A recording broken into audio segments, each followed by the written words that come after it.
Jangan lupa tekan subscribe dan tombol loncengnya ya guys. 1, 2, 3, 4. Hi guys, welcome back to Rian Prana Channel from YouTube to the world. Di pagi hari ini saya sangat berterima kasih karena masih diberi syukur, kenikmatan, kesehatan di masa pandemi sekarang, karena jujur saja setiap harinya itu rasanya pilu karena ada banyak sekali yang saya dengar dan saya lihat di jalan raya itu mobil ambulan COVID-19 itu berlalu lalang. Jadi bagi kita yang masih diberi kesehatan, ayo kita selalu jaga protokol kesehatan. Karena kenapa? Supaya kita terhindar dari hal-hal yang dapat menyebabkan terpaparnya virus COVID-19 ini. Jadi kenapa saya tidak pakai masker? Karena untuk keperluan syuting saja, dan di mana di ruangan ini cuman hanya saya sendirian. Oke guys, pembahasan kali ini masih berhubungan dengan podcast saya yang satu ini bersama Mbak Asmi tentang how to tips to interview to be one of the employment in a hospital. Jadi kali ini saya ingin membahas tentang pertanyaan-pertanyaan yang sering ditanyakan atau keluar oleh para interviewer ataupun HRD di sini yang akan ditanyakan kepada Anda yang saat melamar. Nah, jadi mari kita review dan saya akan memberikan 5 pertanyaan ini yang sering ditanyakan kepada para calon pelamar. Namun catatannya atau notnya di sini ini adalah 5 pertanyaan ini yang saya kumpulkan yang hasil setelah hasil diskusi saya kepada teman-teman saya yang di bagian administrasi dan pelayanan ya. Namun catatannya bukan secara global, yaitu bagi perawat, karena kalau bagian perawat saya kurang paham dan saya juga belum tanya kepada teman-teman perawat itu pertanyaan apa saja yang ditanyakan oleh HRD ataupun para interviewer bagian perawatnya, karena saya belum sowan ataupun belum silaturahmi kepada perawat-perawat yang ada di sini tentang hal tersebut. Namun balik lagi bahwa yang saya tanyakan ini adalah bagian pelayanan dan administrasi ya guys. Hai guys, jangan lupa subscribe dan komen ya.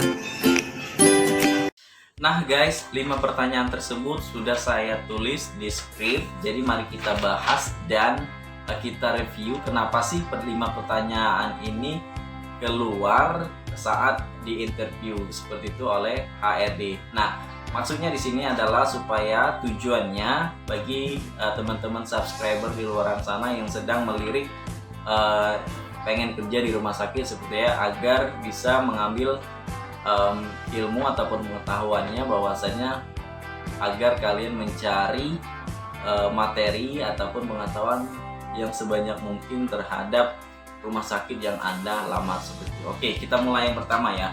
Yang pertama adalah apa yang Anda ketahui tentang rumah sakit yang Anda lamar. Nah, jadi sepertinya para interview ataupun HRD yang berwenang dalam hal menginterview para pelamar ini pengen tahu deh sebatas mana pengetahuan kalian guys terhadap rumah sakit yang Anda lamar.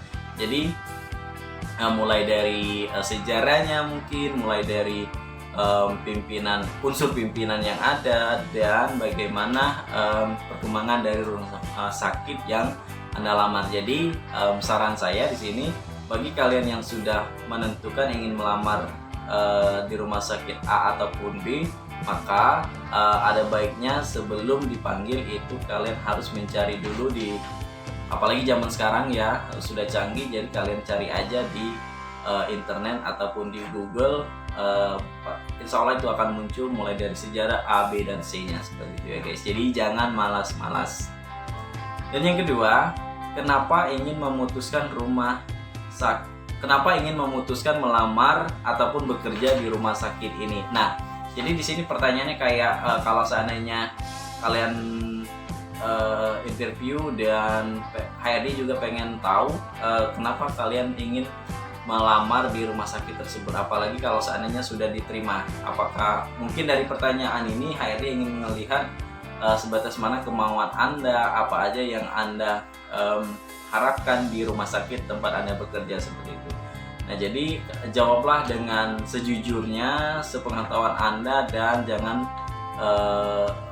menipu diri sendiri seperti itu. Jadi jangan hanya ikut-ikutan ataupun dorongan dari luar. Jadi jawablah sepengetahuan Anda dan seinginin Anda seperti itu, guys. Nah, pertanyaan yang ketiga yaitu apa yang Anda ketahui tentang jaminan saat berobat ke rumah sakit. Nah, jadi saya juga dapat pertanyaan ini, guys, oleh interviewer saya dulu. Ditanya tuh, apa aja sih yang kamu tahu tentang jaminan saat berumah sakit? Ya, saya sebut berdasarkan pengetahuan saya juga tidak mau mengada-ngada, karena kenapa? Takutnya nanti pertanyaan tersebut akan digali lagi oleh para interview. Jadi kalau kita bohong, sok-sok tawan seperti ya, jadi kita sendiri yang kelabakan. Jadi hanya menjawab tidak sedetail mungkin. Jadi jawablah pertanyaan jaminan ini sepengetahuan Anda, yang mulai dari BPJS, asuransi, trauma center, kemudian everything that you know seperti itu. Sekali lagi, jujurlah dalam menjawabnya ya, guys. Walaupun Anda tidak tahu, ya katakan tidak tahu. It's more better than you are lie your interviewers. Yang keempat adalah, adakah yang kamu paham tentang suatu diagnosa penyakit? Saya juga dapat, dan teman saya juga dapetin pertanyaan ini. Jadi kalau saya jujur juga jawab di sini, saya jawab ya tahu tentang suatu penyakit, namun saya tidak paham betul suatu penyakit tersebut, karena ya bukan lagi bahwa kita bukan medis, sebenarnya kita memang hanya profesional tapi bukan bidang medis. Jadi saya jawab aja ya saya ketahui ini adalah diagnosa AA, namun kelanjutannya detailnya secara medis saya kurang paham, dan itu saya jujur jawabnya, dan alhamdulillah dan I'm to be one of the implement or in hospital kayak gitu. Jadi karena mungkin some interviewers looking us to be honestly not our smart, our knowledge, but one of the important is our honesty. Seperti itu, guys.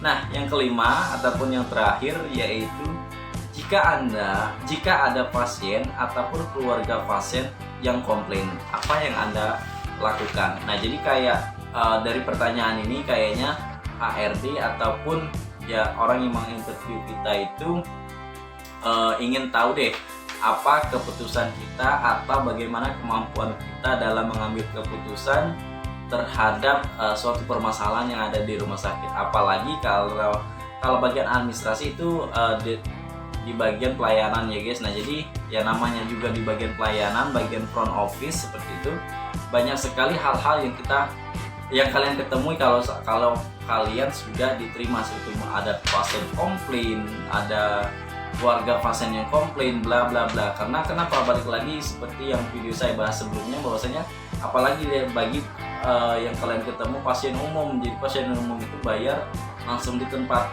tanpa harus ada bagi rumah sakit yang bisa diklaim di otoritas si pasien tersebut. Nah, jadi pasti mereka menginginkan sesuatu yang lebih. Dalam hal ini adalah pelayanan dan sebagainya. Jadi kalau pelayanan ataupun ada salah satu hal yang tidak menguntungkan bagi dia, dalam artian menguntungkan tidak sesuai apa yang dia bayar, kelas yang dia bayar, maka dia akan komplain. Nah, dari pertanyaan di sini kita sebagai profesional di bidang pelayanan, maka apa yang harus kita lakukan ataupun kita putuskan? Dan di sini HRD ingin melihat kemampuan dari mengambil keputusan dari kita seperti itu, guys. Jadi jawablah sesuai apa yang ingin Anda lakukan, sejujur mungkin dan sepengetahuan Anda mungkin. Nah, jadi 5 pertanyaan ini, guys, tidak semuanya akan muncul, namun seperti random seperti ya, guys. Karena ingat ya, bagi di rumah sakit itu tidak, kalau jujur dari pengalaman kami yang di sini yang baru-baru, bahwasanya tidak hanya HRD yang menginterview kita, karena seperti kayak penerimaan karyawan gitu ya, jadi banyak gelombangnya. Jadi kalau hanya HRD yang menginterview maka tidak akan waktu cukupnya. Jadi ada beberapa bagian ataupun kepala bidang juga yang ikut menginterview. Jadi apalagi kalau kalian keperawatan gitu kan, bagi kalian yang perawat diinterview oleh bidang keperawatan. Bagi yang di pelayanan administrasi maka yang menginterview salah satunya juga adalah bagian kepala bidang dari administrasi tersebut. Nah, jadi pesan saya kepada teman-teman yang sedang melirik ataupun sedang berjuang setelah mengapply, baik itu lewat email ataupun pos ataupun mengantar langsung ke rumah sakit, harus semangat dan harus cari materi sebanyak-banyaknya. Supaya apa? Supaya kalian tahu dan tidak kagok saat ditanya oleh para HRD ataupun para interviewer lainnya. Mungkin itu saja ya guys, dipahami betul, dan ini sekali lagi tidak menjadi suatu patokan karena pasti berbeda-beda sesuai dengan bidang yang kita lamar masing-masing. Nah, ini yang saya sebut di sini adalah khusus bagi front office ataupun pelayanan, yaitu mulai dari pendaftaran, administrasi rawat jalan, rawat inap, kasir rawat inap, rawat jalan, marketing, humas dan sebagainya. Pasti pertanyaannya tidak lepas jauh dari ini. Namun kalau bagi yang perawat ataupun in others division, I don't know, seperti itu, karena balik lagi itu hanyalah kekurangan saya. Oke guys, terima kasih sudah nonton, like, comment, and share video ini. Saya ucapkan terima kasih yang sebanyak-banyaknya, dan tolong bagi yang belum subscribe dan komen video ini sampai habis, komen, share video ini sampai seluruh media-media sosial yang Anda punya. Terima kasih, thank you for watching.